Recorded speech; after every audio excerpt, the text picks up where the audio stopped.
আমরা অনেকেই জানি জান্নাতে সবকিছু আছে, কিন্তু আপনি জানেন কি এমন 5টি জিনিস যা জান্নাতে আপনি পাবেন না? তো চলুন তা জানার আগে আল্লাহকে ভালোবেসে ভিডিওতে লাইক দিয়ে চ্যানেলটি সাবস্ক্রাইব করি।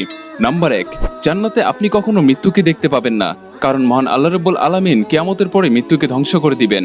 নাম্বার 2, জান্নাতে একজন আরেকজনের প্রতি কখনো হিংসা করবেন না, কারণ মহান আল্লাহ রাব্বুল আলামিন জান্নাতীদের দিল থেকে হিংসা চিরতরে দূর করে দিবেন।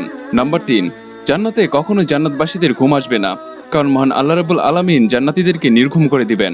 নাম্বার 4, জান্নাতবাসীকে কখনোই প্রাকৃতিক ডাকে সাড়া দিতে হবে না, কারণ সেখানে জান্নাতবাসীরা যা খাবেন সেগুলো অটোমেটিক পাকস্থলিতে হজম হয়ে যাবে।